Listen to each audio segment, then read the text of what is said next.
नमस्कार दोस्तों, स्वागत है आपका हमारे चैनल पर। आज हम बात करने वाले हैं एक बहुत ही महत्वपूर्ण और आम सवाल के बारे में। प्रदोष व्रत के दिन बाल धोना चाहिए या नहीं। दोस्तों, प्रदोष व्रत भगवान शिव और माता पार्वती को समर्पित एक पवित्र व्रत है। यह हर महीने की त्रयोदशी तिथि को किया जाता है। इस व्रत में पूजा पाठ, उपवास और सात्विक जीवन का विशेष महत्व है।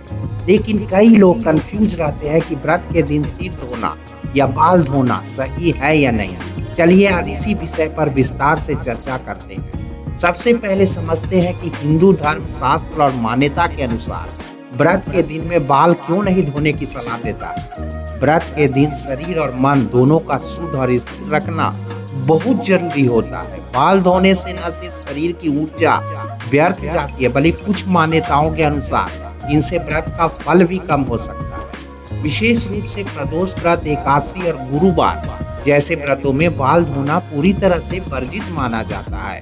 कई ज्योतिषी और धर्मशास्त्र विशेषज्ञ कहते हैं कि प्रदोष व्रत के दिन बाल बिल्कुल नहीं धोना चाहिए। इससे लक्ष्मी जी नाराज हो सकती है और घर में आर्थिक या सुख समृद्धि परेशानियां आ सकती है। कुछ जगहों पर यह कहा जाता है कि व्रत के दिन बाल धोने से व्रत निष्फल हो जाता है, यानी पूरा फल नहीं मिलता। अब सवाल ये उठता है कि अगर बाल बहुत गंदे हैं, जरूरी है तो क्या करें। दोस्तों, अगर बाल धोने की बहुत मजबूरी हो तो आप हल्का सा पानी से सिर्फ सिर भिगो कर बिना शैम्पू के धो सकते हैं।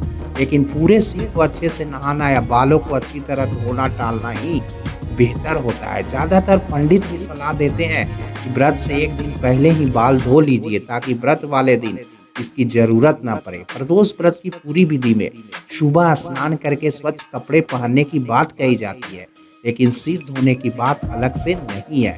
शाम को प्रदोष काल में दोबारा स्नान कर पूजा की जाती है, उसमें भी बाल ना धोएं तो बेहतर है। दोस्तों, ये मान्यता है जो पीढ़ी दर पीढ़ी चली आ रही है और कुछ लोग आजकल इन्हें सख्ती से नहीं मानते हैं और कहते हैं कि स्वास्थ्य पहले, अगर जरूरी हो तो धो ले।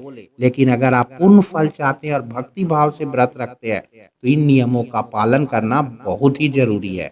तो याद रखिए, प्रदोष व्रत के दिन बाल धोना नहीं चाहिए। इससे बचे तो व्रत का पुण्य फल मिलेगा।